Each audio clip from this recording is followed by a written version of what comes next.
of things I do as an equestrian that'll probably bother other equestrians, except I'm going to talk them through to explain myself a little bit better. One is that things I do with high accident prone horses, EJ, I keep them in paddock fruits 24/7. Like, I take them off to ride and like let them out and stuff, but otherwise I am not risking anything. I rug my horses in a very specific way that'll probably trigger so many people.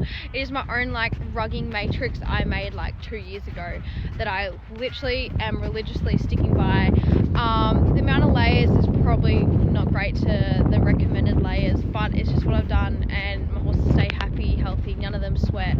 So yeah, my horses get fed whenever, so I don't stick to like they have to be fed at 7 a.m. and then at 4 p.m. They get fed when I wake up and then when I get home from work, or like even a late night. I'm not gonna lie, I have fed them at like 10:30 before, and also rug them at that time as well. In summer, I would not do that to them in winter, but I know it's like horses are routine, all that. My horses, sorry, they're always guessing when they're being fed. Something that will always be really controversial is using stronger bits. I am actually someone that will always use a stronger bit over a soft bit so that my hands aren't overly harsh on a soft bit. Like, I'd much rather have a harder bit in a horse and not have to like touch them or like rely on it and just like kind of really soft hands, but like I know I have that little extra reassurance. In a similar sense, I will always use spurs if a horse is dead to my leg aids, because I'd much rather using a little bit of my leg than flailing my legs around and getting no response out of the horse. I've ridden so many lazy horses and I'm like, I'm not sitting there flailing my legs around. I'd much rather use spurs to just give that little extra go. Other than when I was learning to ride horses, I have never had consistent lessons in my life. I think the longest stint would have been like 4 or 5 months, and that's with EJ recently. Otherwise, I am extremely time poor and financially poor, and I have to rely on my mum to give me her car to float. So it's never been a really easy thing for me to do, to afford or be able to make time for lessons, which is probably why I'm so behind compared to everyone my age. I will always scratch my horse. I will not pat my horse. Did you see his ears just then?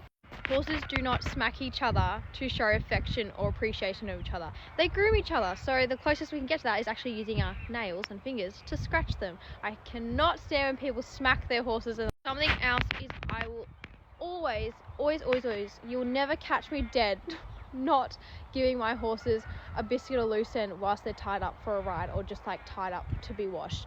I will never tie up my horse without any lucerne or hay. If I don't have lucerne, I give them just normal hay. I think it's so important to line the horse's gut before you ride them or before you do any strenuous activity. It's going to like make them a little bit stressed, because if they don't have a lined gut, all the acid in their stomach is just going to cause ulcers anyway. So I cannot stress this enough. I also do not smack my horse. I only have smacked my horse if it's bitten me and I'm like, piss off.